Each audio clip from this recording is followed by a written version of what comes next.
Good evening, everyone. My name is Adrian Ng. I'll be your host tonight, and tonight we'll be having a webinar about banks and its longevities and fundamentals, and also structured warrants. Tonight we have Clement Chua, our banking analyst, with us, and also Isabel. Very, very gorgeous lady, and very, very smart colleague, Clement. But before I start the session, I still have 1 minute to sneak in. So I thought I want to share something. I think my screen is shared, right? So yeah, this is Kenanga Digital Investing. You can actually hit onto the website. It's on your chat box. It's on the last one. You can click on it, and you can see that 4% effective annual rate. And yeah, no lock-in period. You can actually withdraw your money anytime. And in KDI, it also has an invest function that actually does automated investing in ETFs, US ETF. Why am I talking about this? Because it's very close to our topic tonight, where Clement would talk about the traditional banking and a little bit of the disruptors, your digital banking line. So yeah, for those that want a bit more of interest, you can head on to KDI. And without further ado, I shall flash the disclaimer. Let me find my disclaimer, by the way.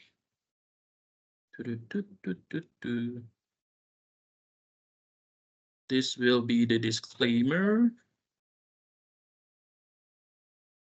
Yep, I believe everyone can just read and take a print screen and reread it. And yeah, you can always hang it on your wall, the disclaimer.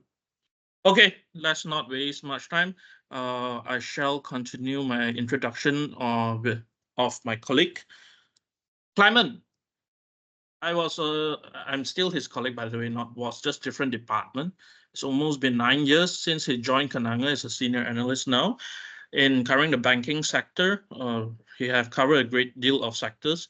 He graduated from Australia's University of Queensland with bachelor degrees in economics. Yeah. So Isabel is a very familiar face. Um, not just because she's only gorgeous. It's partly also because she's very, very good at what she does, be it emceeing and also trading, especially in the field of core warrants and also educating the crowd. Without further ado, I shall pass the floor to Clement to start. Clement, you can have the floor for tonight. Okay, yes, thanks, Adrian, and good evening, everyone. So thanks for joining us in this session. I know it's 8:30. You may rather be doing other things, but well, I hope I will not waste your time. You're here to learn, and maybe I will impart something that we can all take away with us tonight. So just give me a minute. I will share my screen for a bit.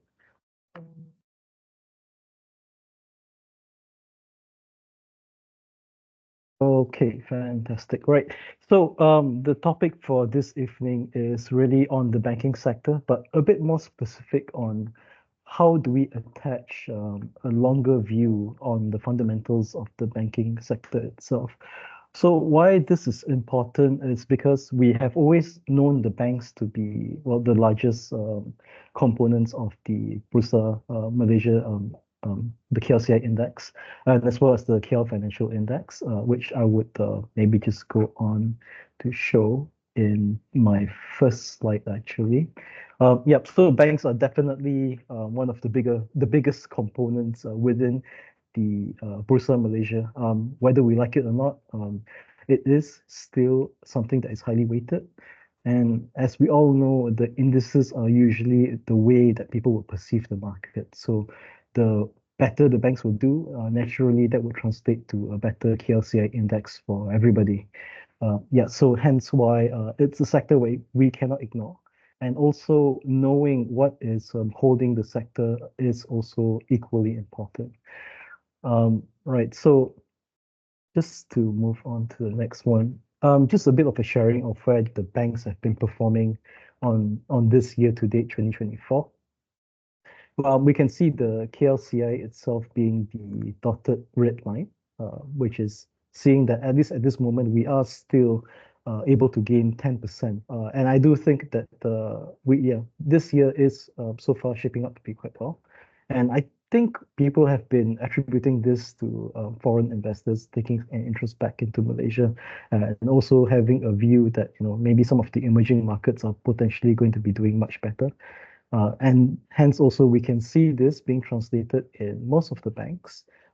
But although that's it, there are a few banks that are a bit lagging behind. The only bank, for now at least, that is showing a decline from where it started at the beginning of the year is Public Bank. Public Bank, I think it's always been one of the more traditional names when people do think of when it comes to banking. And although they are fundamentally very strong, but one of the unfortunate things about them as well is they are also perceived to be overly traditional and in a way also not too aggressive with regards to growth. And perhaps now in the current market where appetite is much stronger, people may be looking for those who are a bit higher in growth. Hence why we can see some of the other names doing quite well. But of course, this is all a matter of sentiment. Fundamentally speaking, whether the share price does fairly translate, that would be another matter altogether. But I think what should be highlighted also is, most of the banks so far at least have been doing quite well. And just for some breakdown, I think most of us would have known this already, but I think some color is always quite good. Just to show where the banks are standing with regards to their market share for Malaysian loans. I emphasize Malaysian loans because some of the banks, they do have a fair mix of regional portfolios, such as Maybank and CMB Bank. They are quite strong in Indonesia and Singapore. RHB Bank as well, they do have some exposure in Singapore. But from this pie chart, maybe we can just look away from the others, this brown color one, which basically are the remainder of the financial institutions outside of the 10 listed banks that we have in Malaysia. So for a refresh, we have Alliance Bank, Afin M Bank, Bank Islam, CMB Bank, Hong Leong Bank, Maybank, this is MBSB, Malaysian Building Society, Public Bank, and RHB Bank. So the obvious ones that has always been shown many times over is Maybank. They are definitely still the leader in terms of market share. This will be followed by Public Bank at about 18%. So you can actually see that with regards to market share, they are actually quite close with each other. But this is not reflective of the overall mix in portfolio. Maybank is a bit more known to be driven by projects and a bigger corporation mix, whereas Public Bank is usually the bank that is the favorite for the high net worths and for those larger mortgage accounts. CMB Bank, it's the third largest, although they do look quite small compared to Public Bank and Maybank. But when you compare them against the rest of the pack, the lead is definitely quite strong. Right, so on to the meat and potatoes of today's topic.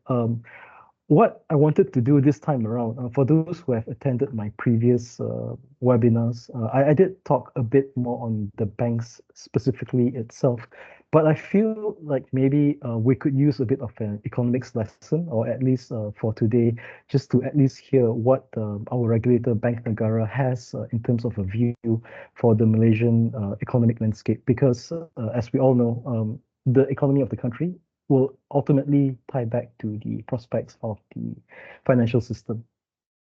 So I will show this first. All right, so Bank Negara has published their targets for 2024. And I guess the perception of how well we've done in 2023 could be a bit mixed. Some would have said that we could have done better. Some would have said that given the hand that we've been dealt, it's not too bad.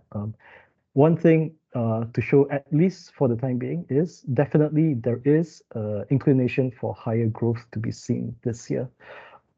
So they are targeting at about 4 to 5%. I will share our own Kenanga estimates later on. Inflation is a bit of a head scratcher because we have done 2.5% last year. But now we are looking at quite a big range, actually. And I think nobody likes big ranges because it does indicate a lot of uncertainties that could be present within the market. But Bank Negara did say that within their own stress testing and their own model inputs, up to 3.5% is probably where we are expected to land this year. I will share a bit more on this later on as well. And for Malaysia, we are also one of the stronger exporters with regards to the technology space. We do have quite a robust semiconductor scene in the country, mostly in Penang. Unfortunately for us, due to the down cycle, we did see exports actually see a decline last year. But this year, given that we are expecting some recovery within the whole semiconductor industry, the expectation is that things would be better this time around. Yeah, so I think the others are perhaps less important. But one thing, at least to show, is with regards to Bank Negara's expectations for the country, we do seem to be at least in a more favorable environment than where we were last year. All right, so what makes up this GDP of 4 to 5%? What I have over here is essentially the components of GDP growth over the last 2 years. This is something that Bank Negara does typically show within their annual reports itself. But I guess for the sake of discussion, I will present it right here. You can see that within Malaysia itself, our country, it's mostly private consumption driven. So basically, for those high net worths, for your T20s, your M40s, they are the ones who are actually carrying the economy. Whereas the other parts of it, being investments and public consumption, is actually quite narrow compared to the others. We are still private consumption driven, so we do actually need to see a healthy environment for people to spend. That is going to be the biggest factor to support GDP growth for this year. And also, I would guess subsequent years ahead of us as well. But if we were to break it down to sectors, it is also reflective because private consumption does fall back to services anyway. Services would basically mean like your financial services, even things like real estate services, insurance, your hospitalities, your F&Bs, your retail, everything falls into this bracket. And although it does seem to be a bit generic, it's a bit broad scope. But again, it's to show that private consumption is ultimately, in the end of the day, what is carrying the Malaysian economy. The other sectors would be manufacturing. As I mentioned, it's mainly helped by our robust semiconductor space, with other small industries like agriculture, construction, and mining making up the difference for it. So we do have a strong economics team, very experienced. And we have our own expectations for GDP growth to maybe be closing in at about 4.7 to 5%. So it's a bit of a narrower scope compared to Bank Negara's range of 4 to 5%. We do think this is achievable, again, being helped mostly by services. But I guess where we are a bit different as compared to Bank Negara is that we do think that we are able to benefit from the technology upcycle a bit better than what Bank Negara is expecting. As you can see, the gap over here, where we are looking at 4.5% to 3.5%. And also looking at expenditure, I think this is perhaps a bit more comparable, but it is still ultimately leaning to private consumption being the chief among the components within GDP itself. And all right, so just talk a bit more about inflation. Again, I think nobody likes a very big gap because it does present quite a wide range of uncertainties. In a way, I also cannot fault Bank Negara for thinking this way, because there are a lot of things that are looking ahead of us that perhaps we ourselves as private individuals are also anticipating, right? So in the second half of this year, if it gets implemented, the targeted fuel subsidies would definitely cause some prices to increase in within the supply chain, and even our own personal spending. Our petrol budget could also see an increase as well. So this ultimately is going to be a factor within inflation. But just to emphasize that this is also something that Bank Negara is factoring in themselves, and that this is what is giving the higher range of 3.5% within this band. And secondly, I think we all feel the pinch on this. Ringgit is quite weak at this moment. We I think none of us was expecting ringgit to stay at this level for quite a long time, but unfortunately, it is what it is. And the longer we stay in this situation, the pressures towards our import costs is definitely going to kick in. But again, on the flip side, forex works both ways. If Although our imports are getting more expensive, but our exports are also getting a bit more profitable. So in a way, there is a bit of a balance with regards to how we should view forex.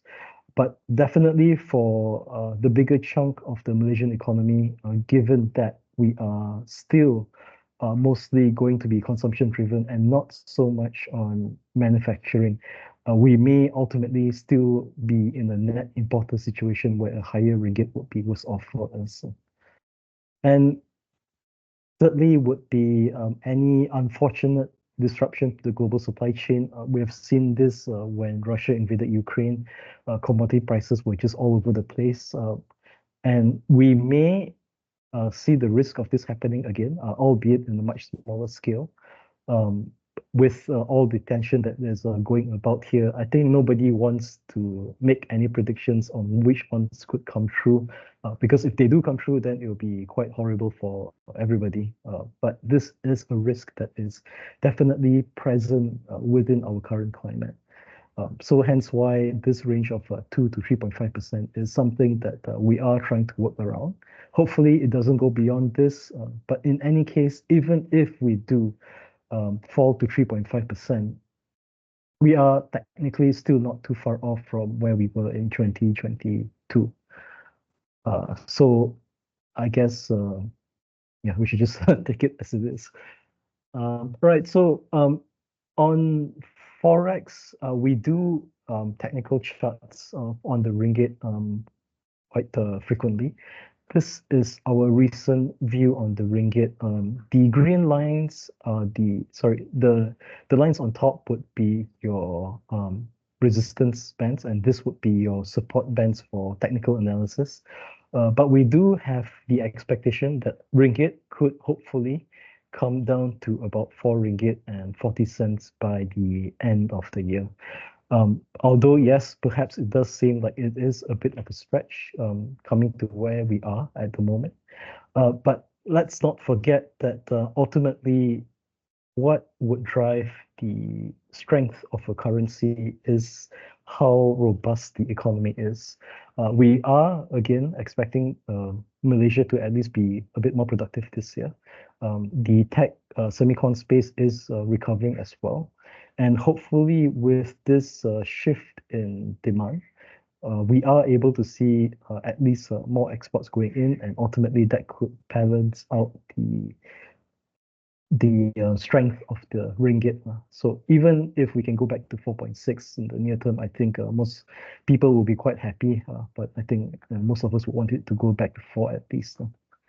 But yeah, in any case, just to share again, our view on the ringgit for this year is going to land at somewhere close to 4 ringgit and 40 cents. If we do want to look on a full year horizon, 4 ringgit 20 cents could be an eventuality in the second quarter of next year.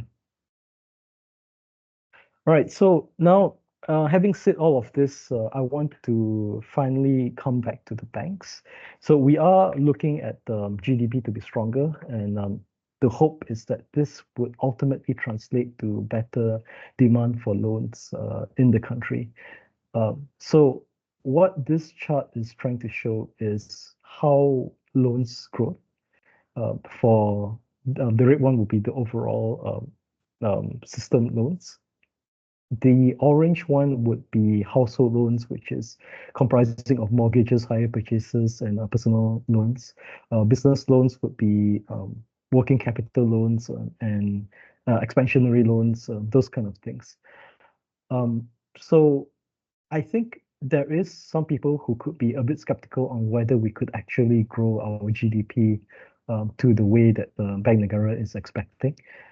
So what I would like to show you here is maybe if you try to trail the dark red line, which is the total loans growth within the country against our GDP numbers, you may have a sense that the correlation might not be exactly as strong. Because you can see that here, although our GDP is going down in between 2010 to 2013 or 2014, but loans growth is still quite high within this period. And yeah, and even if we go towards 2020 during the COVID period where everything just fell out of place, we are still seeing positive numbers within our loans growth numbers. And I think the simple explanation to this is there is actually some correlation with GDP growth and loans performance. We just need to look in a bit of a narrower scope. So what I mean by this is we have to just focus on businesses and how they would react against the Malaysian GDP. So it is unfortunately a bit of a laggard situation where we do need GDP to move first. And when GDP does move to a certain mark, perhaps then businesses feel a bit more encouraged to expand. And then that is where we start to see the numbers kick in. So if we were to just trail our eyes with this gray line and the yellow line, we can see that the rise in GDP did happen within this period. And the more significant pickup in loans growth happened over here. And when we start to plateau, the plateauing is coming in, but it is again a bit laggard. There is a bump in 2014, which does come in a bit later on with the business loans now. So easing, increasing, and also easing back again. Although the magnitude of the movements are not exactly one for one, it does give a bit of a direction here. But why is this phenomenon a bit technical in this regard? And I think the easy explanation to this is because our Malaysian loan landscape is basically dominated by mortgages. And I think most of us would have a mortgage with us at the time being. And as we all know, mortgages are very, very long endeavors, extending up to 30 years even. And these are loans that do not exit the system very quickly. And in fact, they get replenished even more quickly as compared to everything else. So we can see from here that although some of the other segments do indicate a bit of a flattishness within this 10-year horizon that I'm drawing up over here, but the residential property or mortgage market is extending extremely well. In fact, from December 2014 until March 2024, it essentially doubled, whereas everyone else is just picking up extremely slowly. With working capital, again, being what drives the expansion of businesses falling behind as the second highest growth. So what this, well, I guess what this is going, what I meant to convey with this message is ultimately, with this in mind, banks with a higher exposure to mortgages are not likely to go wrong, because irregardless of what stage we are in the economy, people are still going to demand for housing, and demand for housing does lead to higher demand for mortgages. Right. So, but also on the flip side, the market may demand for more loans, but whether the banks are actually willing to give it to them. So I do want to just maybe counterbalance the argument with some other perspectives over here. which is essentially the loan approval rates for personal consumption, because we are a bit more interested on the household segment for the time being. So transport vehicles would be a higher purchases. We do see that it is increasing, at least within the last 10 years. Uh, I think this could be explained by, over the last few years with a lot of incentives being thrown into the automobile market in the country, and with a higher influx of um, purchases, and also with the incentives by the government, approvals tend to be a bit more easier to achieve. Whereas if you look at the other three big segments that I would think of, which is again property, personal use, this would be your personal loans, and as well as credit cards.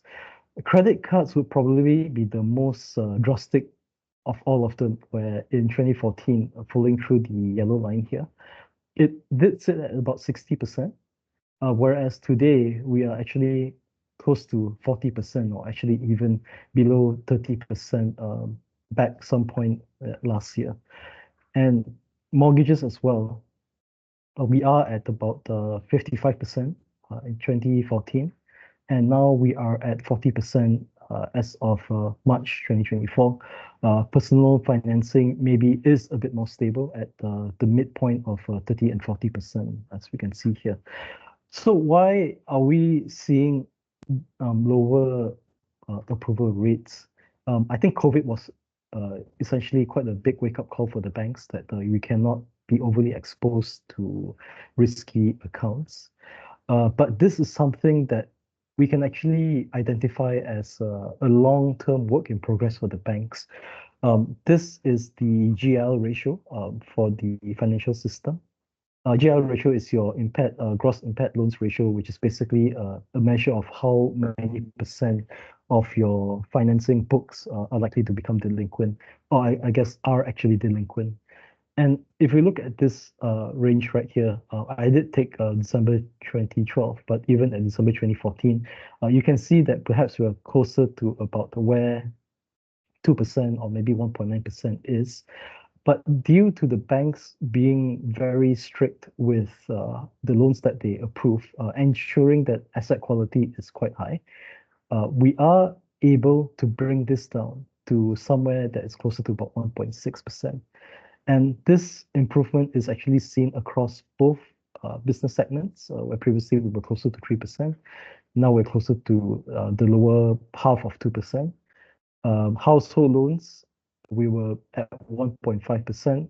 Maybe not too much over here, but we are still lower than where we were at when we started in this table right here.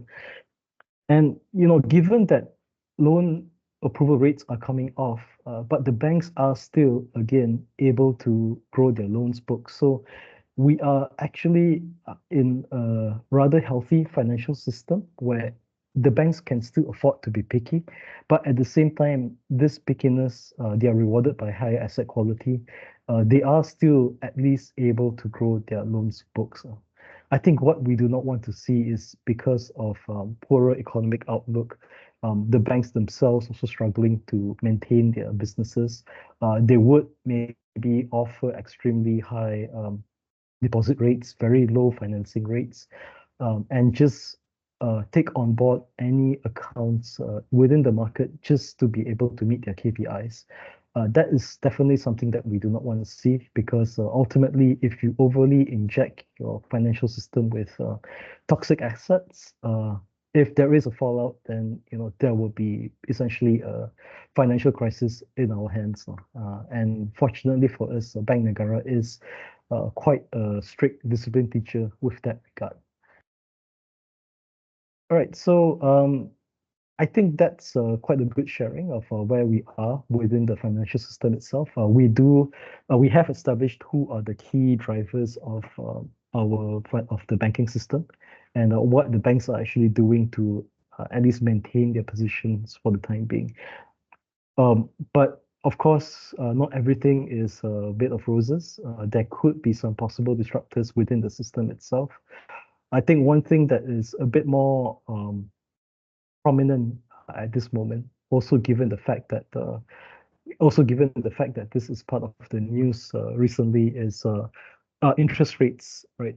So interest rates have always been a very sensitive subject of contention within the banking system itself. Um, for investors, I think the perception previously is a high OPR or high central bank rate would mean that the banks are able to earn more money. And then that is why we should buy the banks. Although that may be true in certain situations, but we have actually seen that relationship to be a bit detached over the recent times. So I think as we all can remember, we have been operating at a 3% interest rate for OPR for the longest time. It was only due to COVID that we actually fell to about 1.75%. And the fear was with lower OPR, the profits for the banks would actually decline. Uh, but actually, we've seen the inverse of this, whereas well, this table, I would say, is to show what is the net interest margins of the banks, how much they are able to earn from their deposits and from their loans. But during the point where we did see the drop in OPR, as you can see right here, most of the banks are actually able to earn more money, actually. So, which is a bit surprising, but I think it is easily explained by a matter of timing.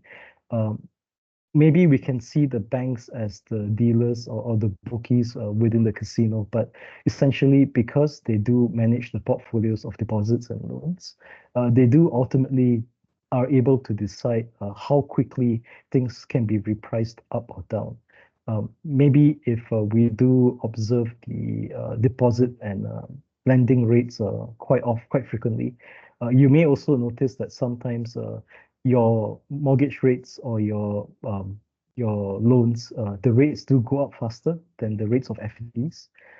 And also at the same time, when there is going to be a drop in rates, um, the ones that drop first are deposits, while as your financing rates just basically maintained, or maybe they take a while to adjust downwards. So in most cases, I would say the bank would usually win.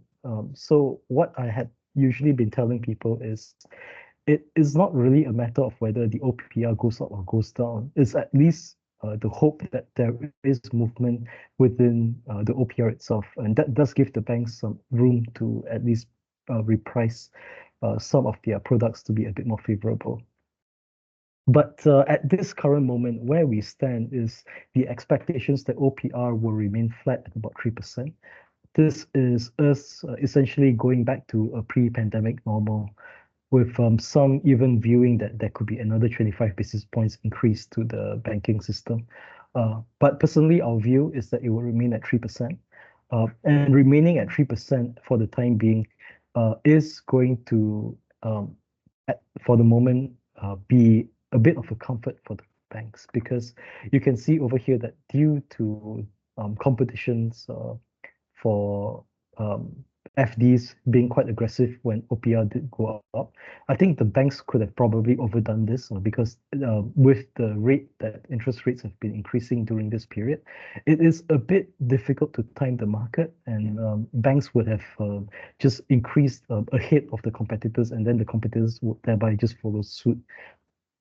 So hence why, although I mentioned earlier that the volatility is ultimately good for the banks, but we did come to a point where it just pivoted and it's now in the downward, it's in a downward trajectory.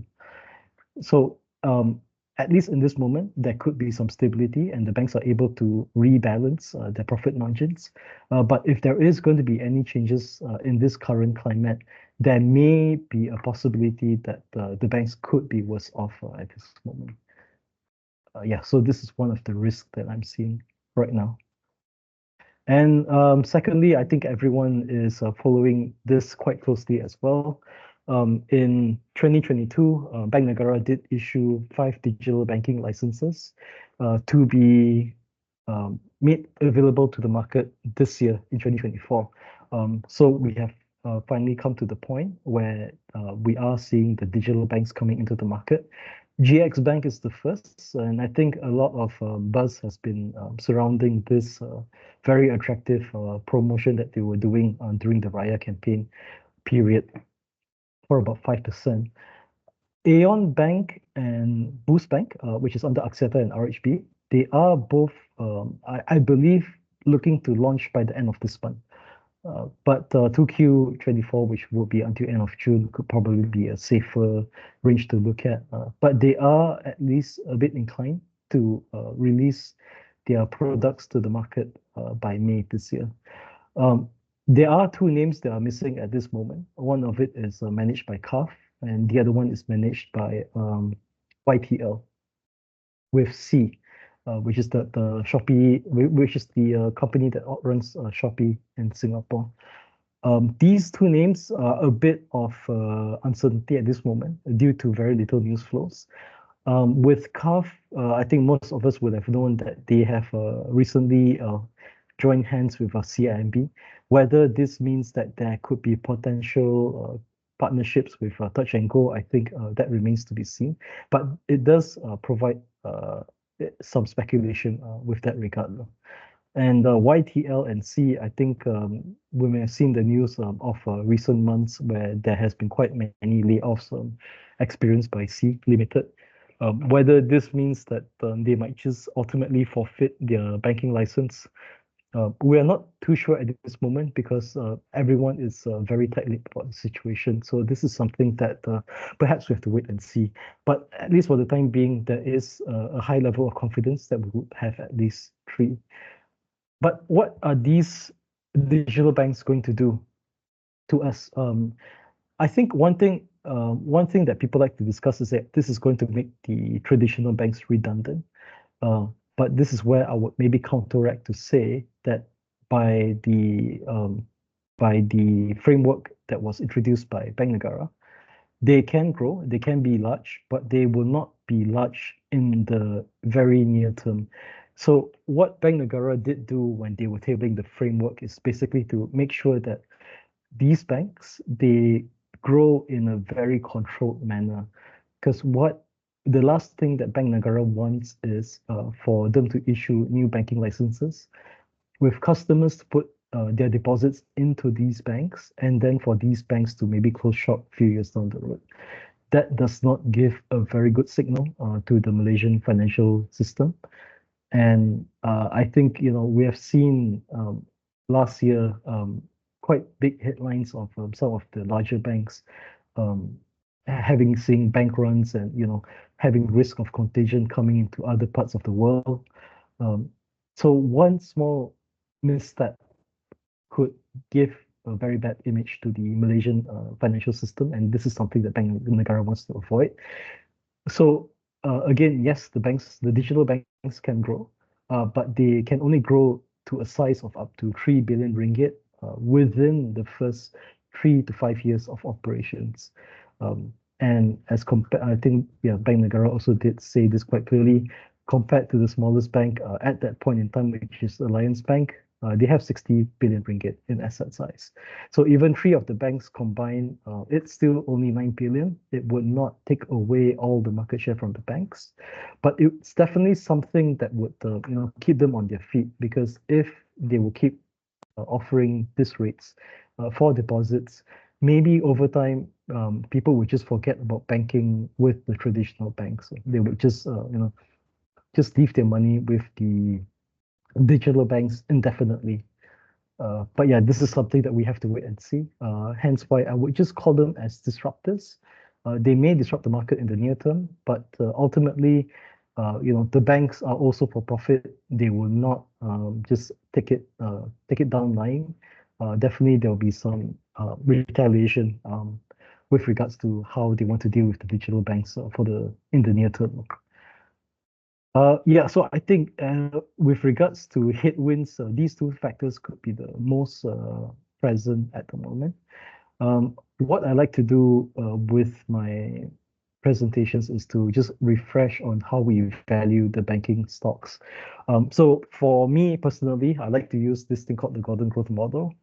Basically, we do value the banks based on price to book, and it does make sense to use price to book for banks because ultimately how banks make money is dependent on their books, which is their assets, and assets are mainly held by loans. So the more loans you have, ultimately, then you should be rewarded by that accordingly as well.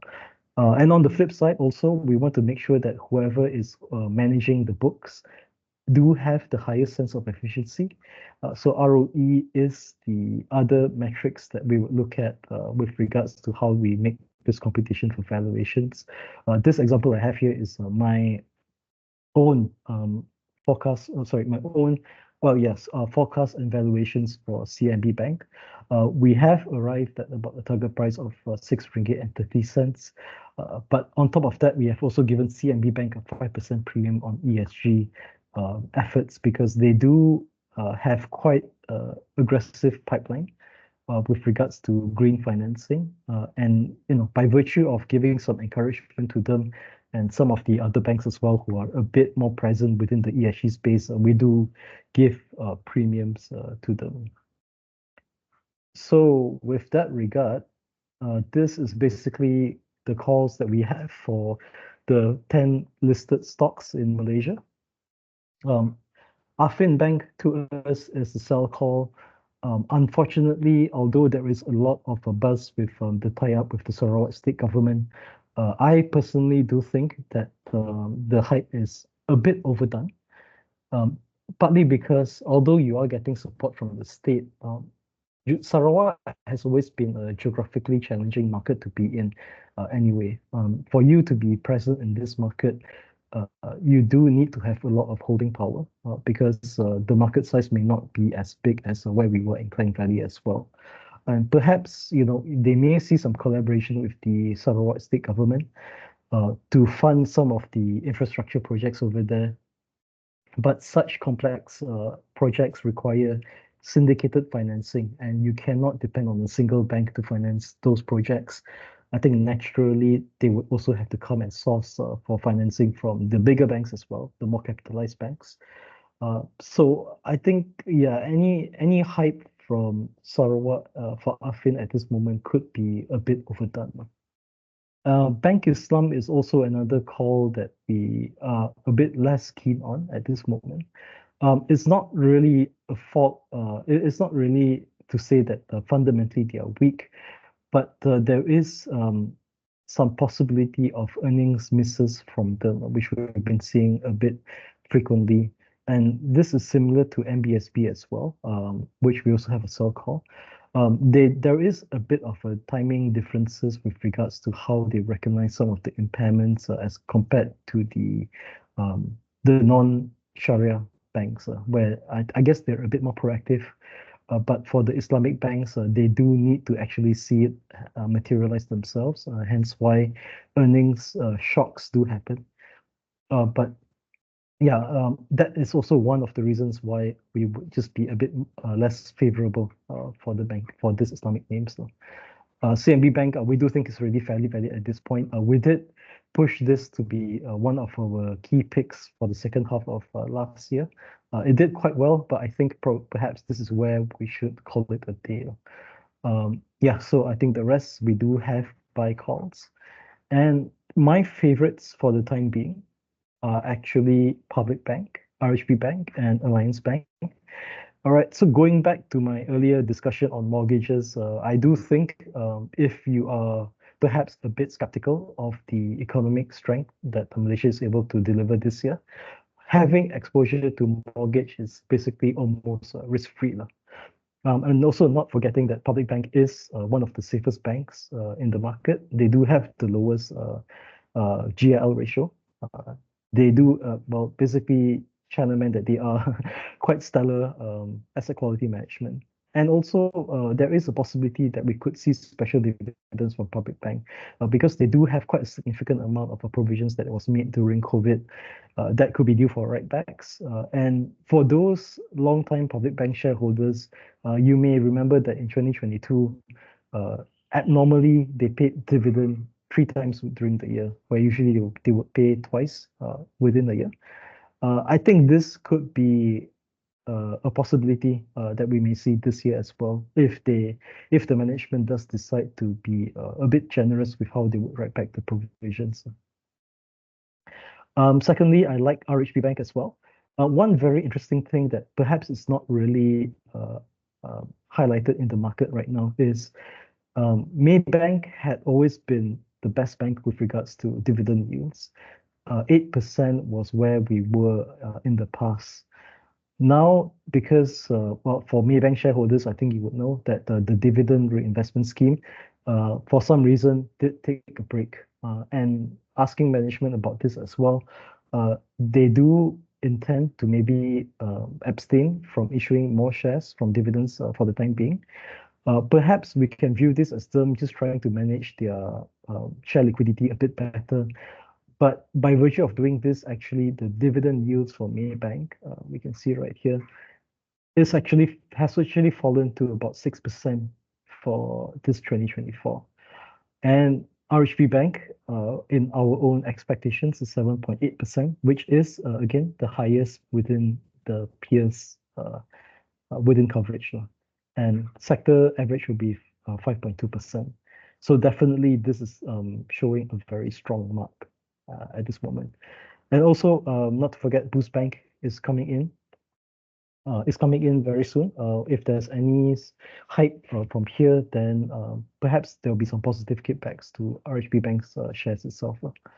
Lastly, I also do like Alliance Bank because they are fundamentally stronger than a lot of the large cap banks. Granted that they are the smallest, but maybe because they are the smallest, that's why they're able to run a very tight ship. So dividend yields are even better than some of the peers, and ROE is also better than some of the large cap peers, 8 to 10%, while they are able to do 10 to 11%. And I think that is it. Yeah. So I would now maybe open the floor to Q&A, or maybe pass it back to Adrian to manage this first. Thanks, Clement, for the session. It has been quite very informative. We have about 15 minutes for Q&A. You guys can actually type it in the chat box. But while we are at it, probably we can also, I can pop Clement a few questions. I mean, bulk, you have highlighted from the slides that bulk of the loans growth comes from actually the mortgages. But of late, I have seen quite a number of lelong around town. So do you see this have an impact on the banking sector?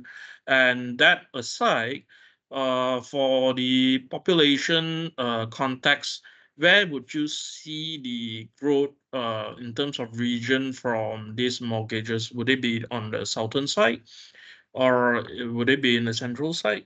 Just a bit of a flavor because I think the southern team is actually coming up very nicely. Yeah. Yeah, okay, thanks, Adrian. So I think the Rumah Lelong ones are, honestly, I will not say it's too much of a concern for me at this moment. Because perhaps the ones that are being delinquent are more of your B40 portfolios. But the banking system itself is mainly supported by M40 and T20s.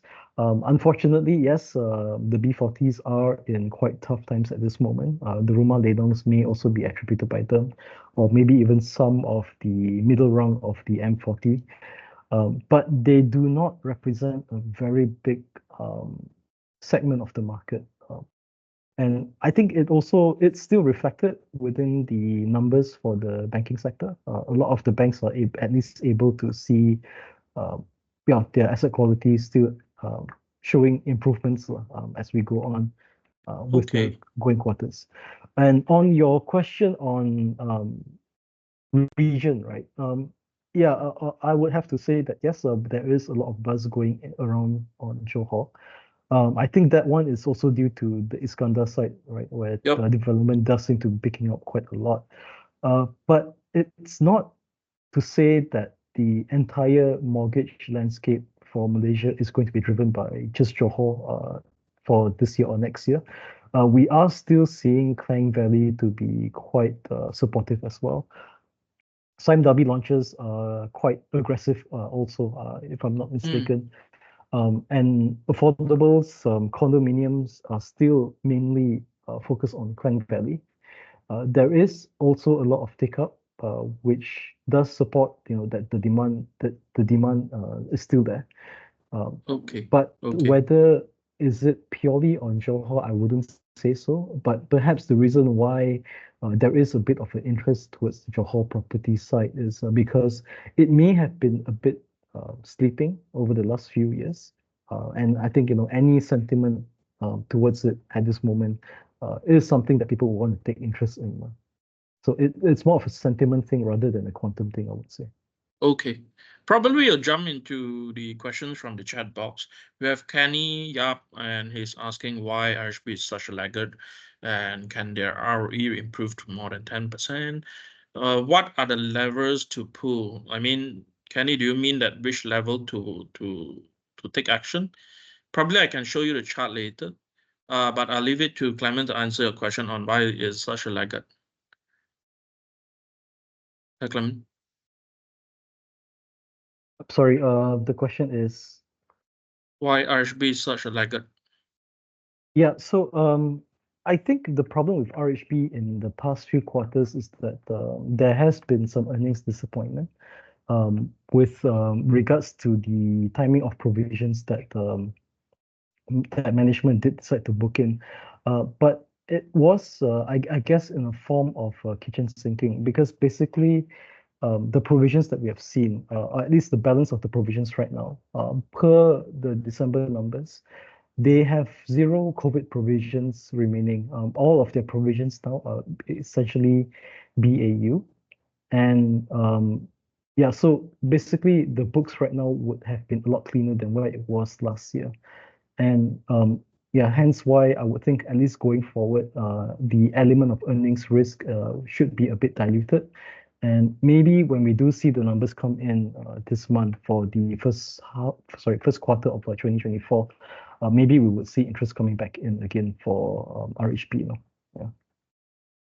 Just a quick follow-up question from Kenny before we move on to others. Is there what about NIM expansion and CRR reduction for See, RHB? right. NIM expansion is a bit of a tricky situation because now at this moment, I guess going back to my earlier slides, is that the banks are still recovering from managing higher deposits as higher deposit rates from mistimed repricing versus whether their financing rates can actually catch up as well.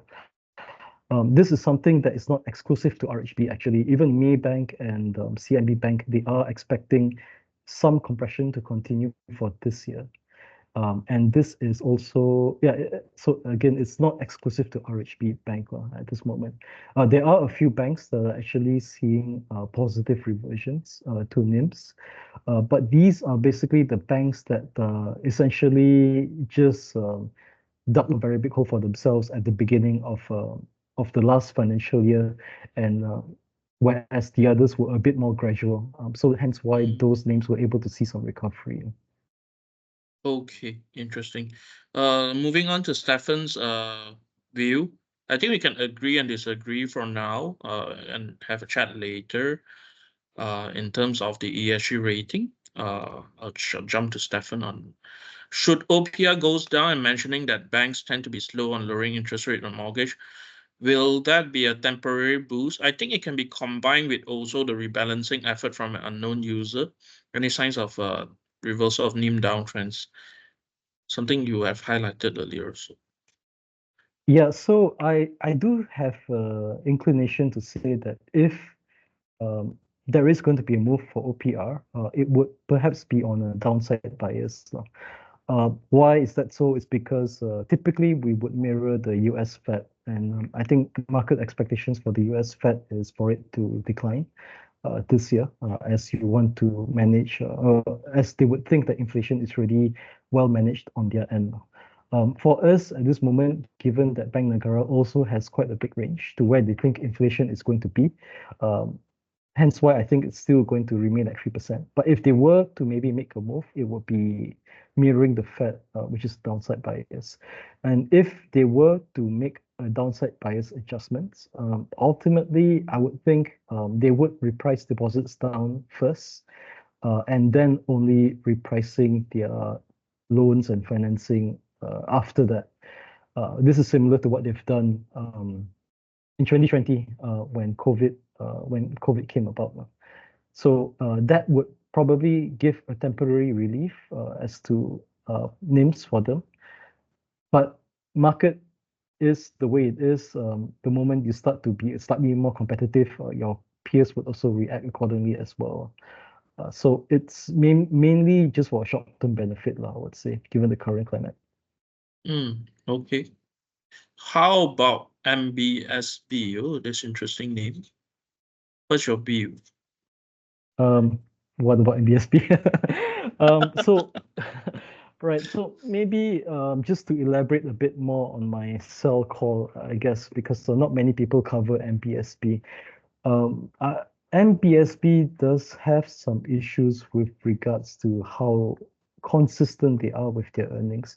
I think recently why there was a lot of interest in MBSB was because of the acquisition with MIDF, where previously MBSB was just they were just a commercial banking unit, and they do not have that investment banking arm which MIDF could offer.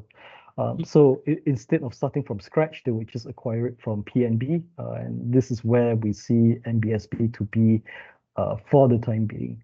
And management did have a lot of plans with regards to how they want to leverage on this new partnership, uh, which essentially involves a lot of cross-selling. And also because there is no overlap, or I guess very little overlap with regards to um, business functions, right? Maybe just like with regards to HR and finance, your day-to-day operations, there is little overlap with regards to your business units. There won't be too much retention that needs to be done. It does give them a lot of opportunities to cross-sell. But that is the aspiration of management. I guess what we are seeing now, at least on the surface, is integration is a bit more challenging than expected. I think culturally speaking, they were two different entities.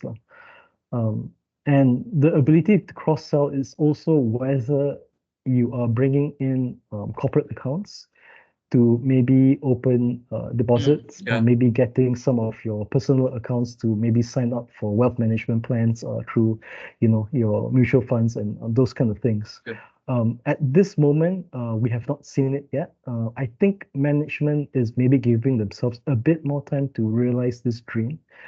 Okay. And the How about guidance this is MPL, towards that. Clement? Right. Is it So very high? NPL for MBSB is quite high, actually. They are the highest Okay. in the industry. Okay. Um, Also due to them having legacy accounts, which are Okay. likely to at least remain for the time being. Shall move on to the next question from Harith. In view of weakening ringgit, do you see banks with bigger foreign exposures would be more beneficial in terms of than local banks? I mean, the big boys would be CIMB and also Maybank that have bigger exposure, if I'm not wrong, right? CIMB Bank and Maybank have bigger exposure in Indonesia. Actually, Indonesia would be the biggest market next to Malaysia. But Indonesia itself, the difference in currency strength is not as great as compared to the US dollar, I would say. Mm, So yeah, although yes, perhaps the translation in forex could be a bit better, but it's definitely very different compared to USD rates. okay. Um, and also maybe just to highlight Indonesia for CNB and Maybank, I think it's only about 30 to 40% of the group. It's not it is a big amount, but it's not something that could overwhelm earnings, let's say. Okay. H- what do you think about bank profit? Is it due to the value imbalance in the market, like higher automobile pricing from policies, which result into higher purchase loan, to say the least?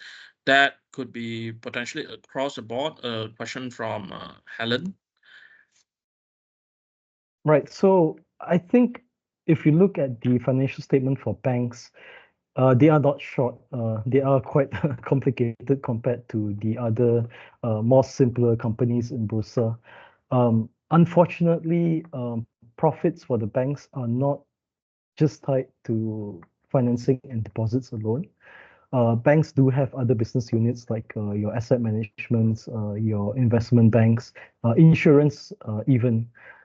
What was essentially carrying the banks over the last few years is also that when trading environments are quite happening, like what we've seen in 2022, actually. And actually, even in 2020, when basically everything is so slow, they, in a way, also benefited from the glove rally, with trading income actually being quite strong. And you're all traders as well, so you would have accounts with like RHB Bank, Kenanga, I hope, CMB Bank as well. You would trade under those platforms, and the banks also do earn money from those platforms. I And would trade under Kenanga. yes. But yeah, so that also plays a part to banks' profits. Financing and deposits do consist about maybe 40 to 50%, with the rest being other businesses as well. So, in a way, it's a long answer to this question, but it's a bit convoluted. We can't exactly just underpin bank loans to be the sole contributor to bank profits. But at least maybe for the time being, since I did not touch on this in my presentation earlier, but we are actually seeing or hoping for trading income to be quite strong for the banks, especially given that ADVs or trading is also quite high. And I think people are seeing KLCI coming back to 1600. That is quite encouraging for us. Yeah, Is that why Bursa is moving upwards? I would think so, yes. Ah, interesting. Okay, we are running short of time. Probably a last question from Lishi. And would you mind if I quickly go through the charts for your topics after the last question?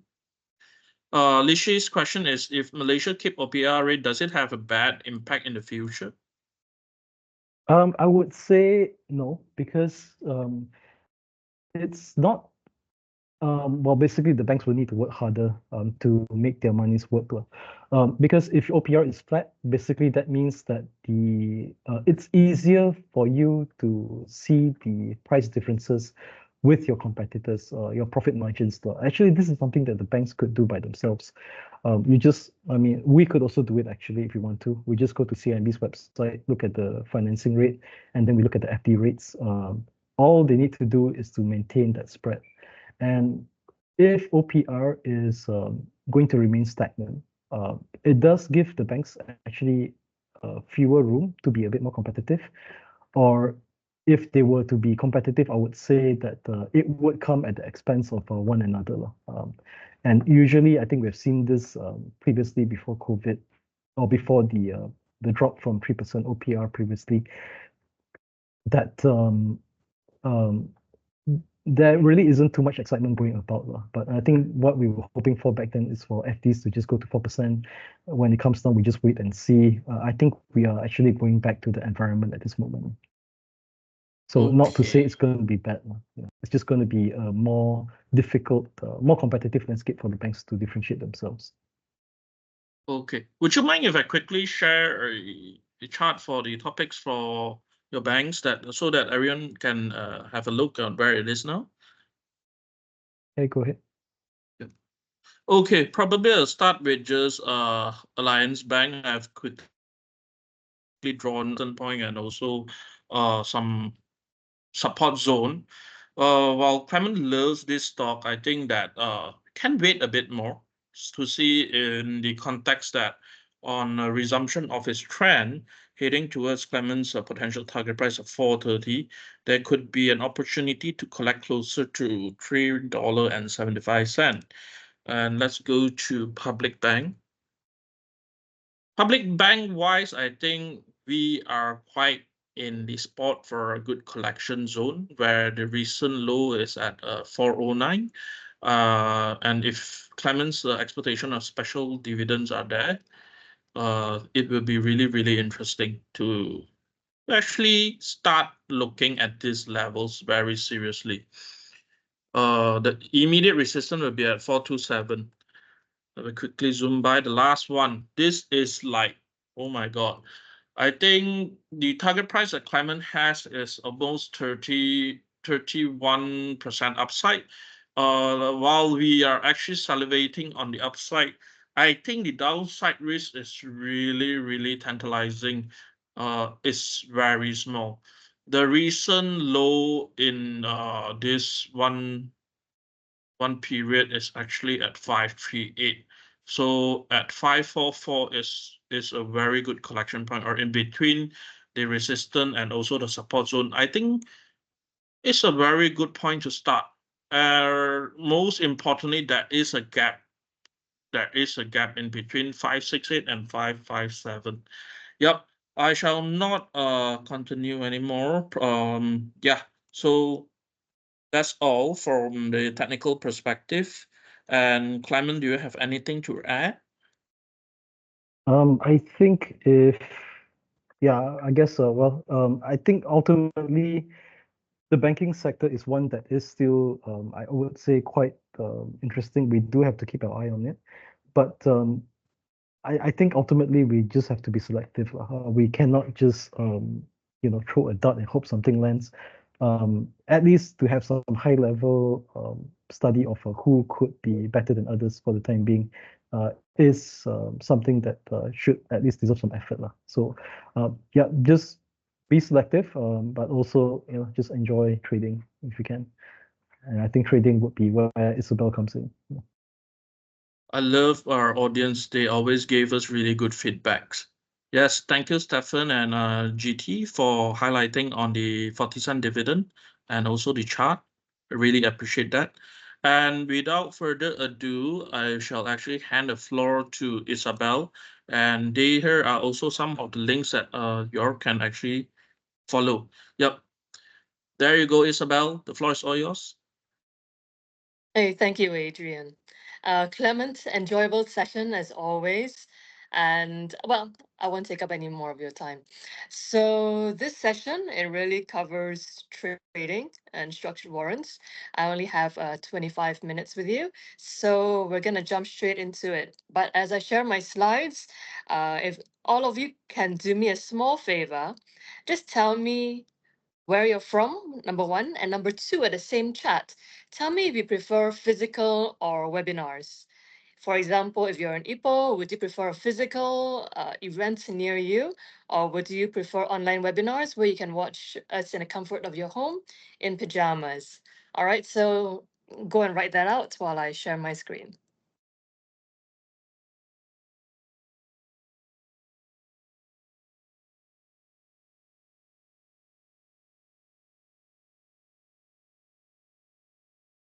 I see Stephen Lai, Churas Physical, Unknown, KL, webinar. All right. I would really like to know because I want to hear the feedback from you guys. Even though I know it's a biased audience, the fact that you're already here on a webinar tells me that you prefer webinars, but I like to hear a bit more, and especially where all of you are from. Great. So today's session, we're going to cover more on equity warrants, even though I know the Hang Seng Index warrants are booming, but today we're going to focus specifically on equity warrants and Kenanga's banking equity Malaysian warrants. So we're going to cover a few things today, time permitting, and if I don't manage to finish it, we have another session coming up soon, which Adrian will be moderating as well. Today, we're going to look into issuances, expiry, structured warrants versus company warrants, and how to choose warrants based on the MESTI strategy. For those of you who are listening to me for the first time as well, please press 1. If it's the second time, press 2. Third time, press 3, so I know how fast to go, especially in the beginner section, whether I should hit the beginner, intermediate, or advanced warrant traders. So a disclaimer, I'll send over the slides to our Telegram channel. You can read them, memorize them, and stick them on your wall. And RIP to our favorite Charlie Munger, Warren Buffett's right-hand man. Great guy, wise dude. So earlier, Clemens covered a lot on these banking stocks. Public Bank, RHB, Bank, Maybank, and the rest. And I've written down the target price by Kenanga Research over here. Yes, you may screenshot this slide right now. And the thing is, the rest of the ones at the bottom, these are more KLCI component stocks. But if you notice, there's also corresponding warrants. And when Adrian earlier, he was sharing his slide on trading view, you notice when he pressed RHB Bank or Public Bank, there was a whole list of things that popped out underneath. RHB, C49, C50, C51, those are all counted as structured warrants. But sometimes you have things that pop out and it's a WA or a WB, and you're wondering what the difference is between those and a structured warrant. So this is the difference really. So structured warrants, they have codes such as AirAsia C98, Cerba C1, we all remember that, Top Glove C74, and the put warrants for those would be HA, HB, HC, so on. However, for indices, you also have the same naming convention. C9C, you notice the C's that are highlighted over here. Let me zoom in a bit in case you guys are watching on your phones and you're squinting and you don't want to get terrible eyesight like me. So you notice these are H's. H are for put warrants,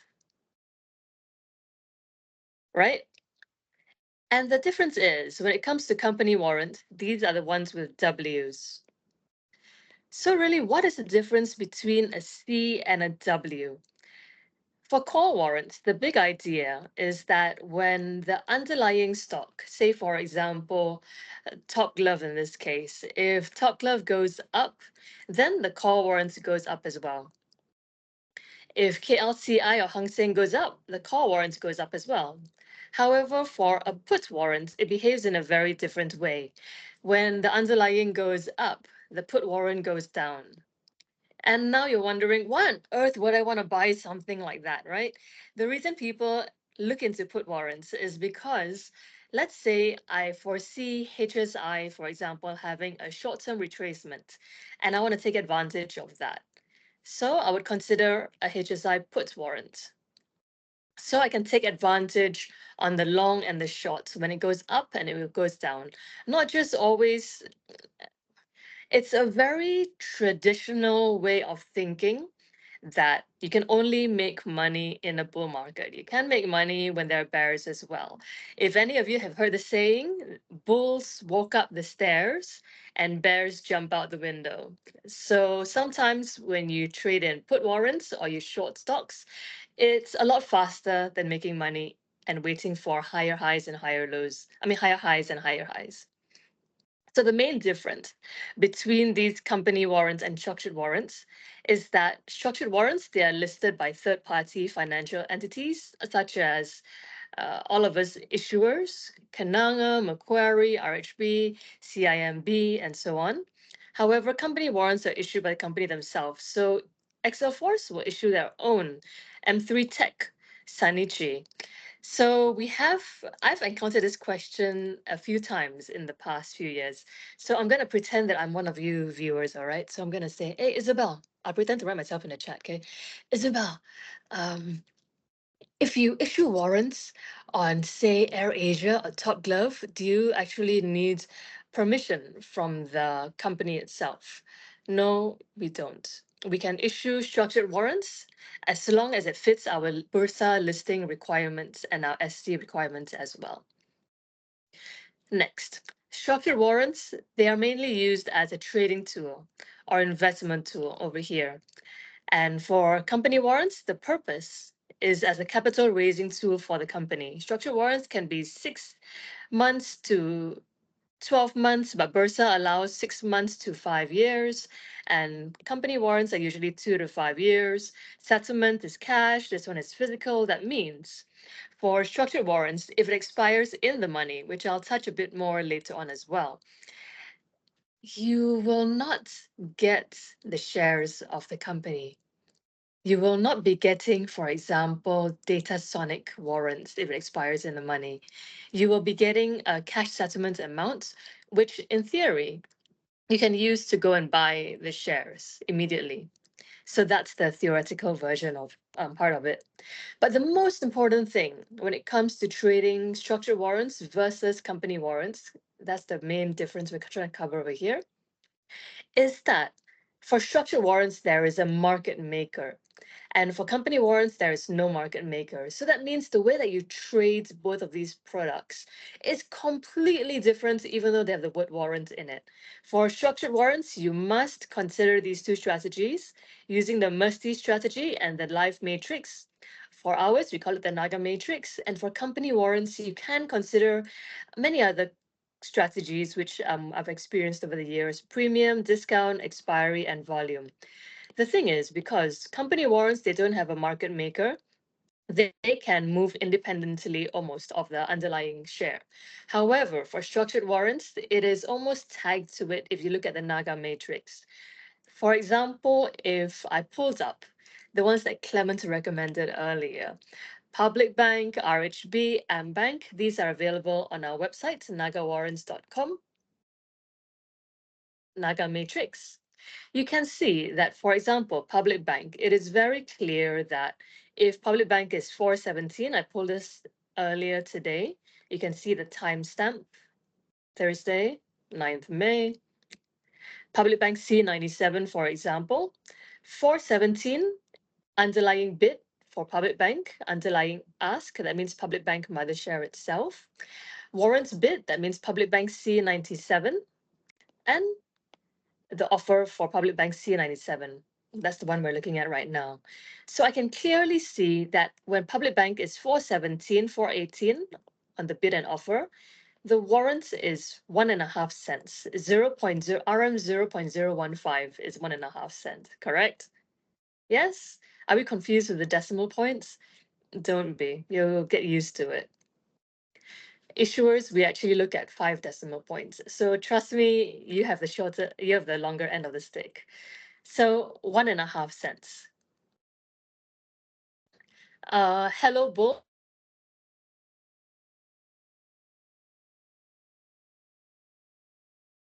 spread not sensitive enough. What's your query?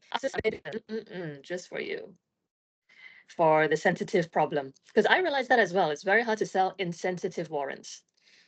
So when Public Bank C97 is when underlying is 417, warrant is this price, then that's why the market maker works. That's why they have a pricing table like this out. My first thing whenever I recommend corresponding structured warrants to people is that the issuer does not have a Naga matrix or a live matrix out. Just avoid trading them. For example, I was just chatting with Hong Kong Exchange yesterday, and we were talking about the differences between Malaysia and Hong Kong. The thing is, in Hong Kong, all the issuers, they do not have a matrix out. That means they are free to adjust the volatility through the day, and you do not know the rough price. All right. So Naga matrix. The reason that you look at this matrix is because it tells you the next price that it's going to flip. I can easily spot from here the gray and white zones, which we're the ones that started. Thank you very much, because I am partially blind. You can see that when Public Bank only goes to 423 on the bid, then the warrant changes to 2 cents. Before this, the entire time, it was 1.5 cents on a bid. And at 413, it was 1 cent on the bid. But you're telling me, Isabel, that's ridiculous. You mean I have to wait for it to move 15 cents, just like Hello Bull said, right? That's crazy. You know what? I can't buy something like that. I'm waiting for the cows to come home. What if it doesn't even hit 423, right? It goes all the way to 421 and it comes back down again, all the way down there, right? So for those of you who are just joining us for the first time today, bear with me. This bit's a bit complicated, but it will save you money. So that's all that matters. The buy bid promotion. So we have this on our Naga Warrants Telegram daily. And what happens is, for warrants that are insensitive or warrants that we are very eager to sell, we would have a buy bid promo. And you will notice that for the buy bids, they're always at the bottom of the matrix. So they're at these points, the bottom of the white or the gray area. And sometimes we can be quite generous. For example, we look at RHBC 50. If you wanted to buy RHBC 50, and right now the price is 549 on the bid, you would have to, if you want to immediately buy, you have to wait for it to buy 3.5 cents. But my strategy, like I always say during my last defense strategies, the one that I spoke about last webinar that we had with Adrian and Joshua, that was last month. I shared that I like waiting till the last possible moment, which is right here. When RHB is 553 on the bid, because the second I buy 3.5, it's going to flip immediately to 3.5 on the bid, meaning I break even. However, like Hello Gold said earlier, if it's terribly insensitive, what's going to happen, right? Buy bid promo. That means if you're queuing at the bottom of the matrix over here, when RHB is 547 or 548, we are willing to hit those who are queuing around this range. So if you're queuing your quantity, let's say 100K, 200K, whatever it is, we are willing to hit as well. And same thing at the bottom of this part here, you can get it at 3.5. And over here at the bottom, you can get it at 4 cents. Is everybody okay with buy bid strategy? If you understand, say buy bids in the chat, please, so I know that you understand me. If you don't understand, please say boo, B-O-O, boo bid.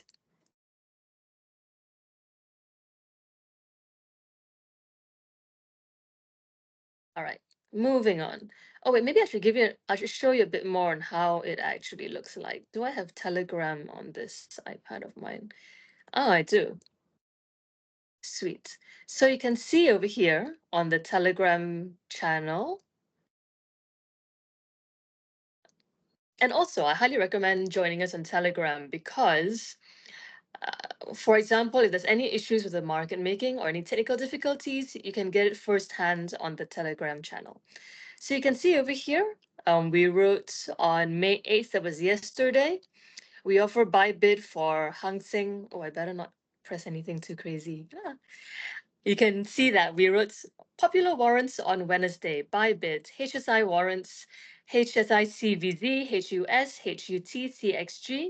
That means when it's close to the bottom, you can queue and you will get the bid price. Same thing goes for these Malaysian warrants at buy bid. Actually, the word's supposed to be Malaysian warrants buy bid. You can see that it's EcoVest C52, Hyaptech CA, YTL 79, YTL Power C53, DNX, Dialog, Tenaga Gamuda. And maybe with Clement's fantastically convincing analysis just now, we will consider putting more banking sector stocks tomorrow for our buy bid promotions. All right, let me just double check the chat to see whether you guys are on the same bid. I only see Stephen Lai saying buy bid. All right. User said, I noticed some warrants have reduced volatility during the trading session. Can you comment? Of course, I can comment. I'm a warrants issuer. So can you just tell me, unknown user, what do you mean by reduced volatility and for which warrants? Are you talking about Hang Seng warrants? Are you talking about Malaysian warrants? And give me an example of a warrant. Then I should be able to um, answer you in greater detail. And what do you mean by volatility? You mean it doesn't flip?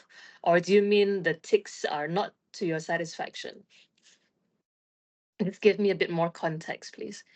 All right, so today we're going to cover something really, really short, which is a terribly long topic, but I will do my best. Musty strategy. So how exactly do you choose a warrant when there are 50 warrants, for example, on MyEG, there are 20 warrants on Public Bank, there are 30 warrants on AmBank? First step is step one, choose a great underlying share. So the easiest way to do this, in my opinion, is FATA, fundamental analysis, to see if the stock's intrinsic value is higher than the current price. And the easy way that you do this is you just cheat. You can't out analyze an analyst, and that's my opinion. Their job is to analyze, like, their job is to analyze, right? Even I can't out analyze an analyst. Can I even out analyze Clements? There is no way. So what I usually do as a little cheat, because I'm an efficient person, is I would look at the target price set by not just Kenanga Research, but also many other houses as well. And they would have an analysis on whether the intrinsic price versus the current price is matching or not, right? So let's say if the last price is below that, fine, last price below that, then you would know a bit more. CIMB, the last price is above the target price, mm, then maybe you know what to do. That means the intrinsic value is less than the current price. So next, you would look at technical analysis to determine the when you enter. So fundamental analysis tells you what, and technical analysis tells you when.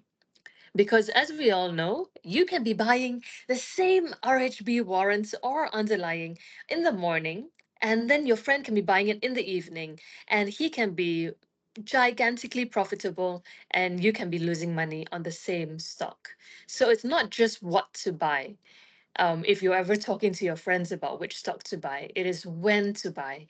And when has to have three components, three outputs that you're trying to get, which is the entry price, stop loss price, and take profit price. Everything else is nice to know if you want to do a PhD in fundamental analysis, but it's not going to make you money and it's not going to get you that Rolex. So, must-see strategies. Step two is to choose a great structured warrant. How do you do that? You just look at the MESTI. Number one, M, live matrix. Issuer should provide a matrix because everything in warrants is dynamic. Helps you time your entry price, EP, TP, SL, as always. And of course, our equities come with a live matrix. You can watch our video online, which I'll share the link to shortly. The next thing you need to look at is effective gearing. Now, the main concept for effective gearing is this. If top glove C74, for example, the effective gearing is 1.84, that means if top glove itself moves up 1%, top glove C74 moves up 1.84%. Correspondingly, if top glove moves down 1%, the structured warrant moves down 1.84%. And that's the reason why individuals trade structured warrants, because of this kicker to their portfolio, the boost, right? Hello Bull, LHIC8, price matrix a bit difficult to buy on the tally bit. Let me have a look at LHI shortly for you. Next, high effective gearing has to balance with tick sensitivity. These two are in a different color because when you have a warrant that is very, very, very deep out of the money, it tends to be very cheap. So whenever you look at warrants and they tend to be very cheap, it is very exciting, right? When you see a warrant that is like 1 cent and you think to yourself, if that warrant can go up to 1.5 cents, how much do I make? If that 1 cent warrant can go up to 2 cents, I'm making 100% ROI. The thing is, whenever a warrant is very deep, deep, deep, deep, deep out of the money, like this warrant over here, the public bank C97, you can see that the price is very, very, very, very low. It is 1 cent. It means it is very deep out of the money. And probably the strike price is much higher than that. For example, 5 ringgit or so, much higher. So you would want to balance it out by choosing something that has a bit more approaching at the money. Something like this CIMB one, which you can see it's only 3 ticks, for example, to flip. All right. So finally, make sure there is sufficient time to expiry, avoid the final month of expiry, and of course, choose a responsible issuer that loves giving you educational talks, uh, does many educational campaigns, is dedicated to answering all of your questions, even though it inconveniences her at all times of the day. So anyway, that wraps it up for my session today. Look at your Hello Bull question. We've got 2 minutes left on the clock. If you have any questions for Q&A, please write them in the chat right now. If not, next week, next time I see you, we're going to cover Musty Strategy Advanced Level. And if you want to chat with us privately, scan this QR code. You can Snapchat that. Can snap that. And for this Telegram, this is our chat where it had all of the buy bid promos. And finally, if you want to know the answers to all of these questions, let's stay till 2 a.m. No, I'm just kidding. You can just watch us on YouTube. I've actually answered all of those questions in short 2-minute videos, which were our award-winning videos. So that is it. Adrian, over to you. Thank you, Isabel, for your musty strategy and always on the last defense. That's why we want to make the very, very sharp and quick money. And I think we need to thank Stefan for being very informative and supportive tonight. Yeah, is there any questions from the floor? And oh yeah, remember, we're giving away 50 ringgit Shopee vouchers. So if you do want to win those vouchers, we're giving away 10, I believe. All you have to Hmm. do is write 3 key takeaways onto that link that our team Yep. has just sent over. We'll be choosing 10 winners. The reason we do this is not because we're so happy to give away our money, but because I believe the best way to learn is to be able to share it with somebody else. At least you will know that you learn these 3 things on your Thursday night. Hello Bulls question, LHIC8 price matrix a bit difficult. Yeah, we that means if it's orange, I can see over there, you follow the traffic light. It says issuers offer prices increase, but fair bid is maintained. That means we're not keen to sell. But if you really, really, really, really want to buy it, LHI, message us on the chat and I'll teach you how. We'll cover that in another session, of course. Now I think of Isabel when I saw any traffic light. All right, I guess that we shall call it a night. And yeah, we shall see you soon. See you guys soon. And do actually share your 3 key learnings on warrants on our Facebook page, which was shared in the chat box. And yes, that's all for tonight. We shall see you guys very soon. More to come. Yep. I Thank you, guys. appreciate all of you. Thank You you. guys are awesome. Bye.